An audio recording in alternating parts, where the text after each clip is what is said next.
Welcome to Big D, Dallas, Texas, inside the American Airlines Center. Paul Jones and Sherman Hamilton. And for those of you that celebrate, we say Merry Christmas. To the rest of you who don't, we say Happy Holidays. The Raptors coming off a little bit of a break, Sherm. No games for the NBA on Christmas Eve, and then they dive right into it on Christmas Day. And if you're the Raptors working out just across the way, you look at the Boston Celtics losing at home to Washington. You look at the Golden State Warriors defeating the Cleveland Cavaliers. Two of your rivals in the East going down. The Raptors have to be on their P's and Q's against the Mavericks. Yeah, more so from a standpoint, as you suggest, listen, it doesn't matter when or who you're playing. You have to have your game together, and you have a break in terms of the Christmas break, and everybody goes their own way, but you want that mentality to stay together. They had two very good wins against Philly before the break, and now you want them to consistently roll into post-Christmas time. So it'll be interesting to see the approach, but the Raptors have some veteran guys, some guys who have been around the block and understand what it takes to really come out of this break with the right mentality. So you hope they're watching, and you hope they understand what they need to do. All right, Sherm, let's talk about the road. Raptors again. Second most road games in the NBA, going before the game against Philadelphia at home.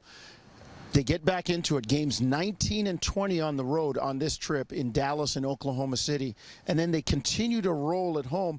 We could be looking at potentially a terrific season for the Raptors if they're able to keep it up and win away from home. Well, they could, and the way they're playing on the road is really good, but the way they're dominating at home is even better. And I think we've talked about this many times. You want to be a very, very tough home team to beat, but if you can go on the road, be 4, 5, 6 games above 500 at the end of it all of a sudden now you're looking at wins that might surpass the franchise's history. So I think that when you look at the Raptors and their ability to control their own fate to this point, they've taken care of home court. Now they just got to consistently be a team on the road that scraps those wins out and comes home with splits on the road, or 2 of 3 or 3 of 5, those type of situations, and all of a sudden you have a very good season. All right, let's hear from head coach Dwayne Casey, and a guy who is from this area, played at Skyline High School in Dallas, Texas, C.J. Miles. Kind of start taking chances. You start feeling yourself. You start trying to think that, oh, we'll be able to turn it on later, or we should be able to blow this team out right away, and things like that, instead of approaching it every day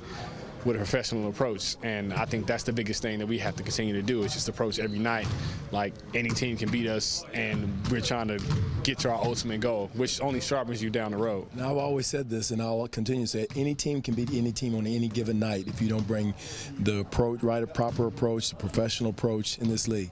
There's nobody in this league that can walk in and say, okay, we're playing so-and-so tonight, and expect to walk away with a win. So I preach that all the time. It is to nauseam, to boredom. And hopefully our guys, it sinks in with them, because consistency is the top thing you have to be an elite team. Consistency is a key word to how you want to approach the game.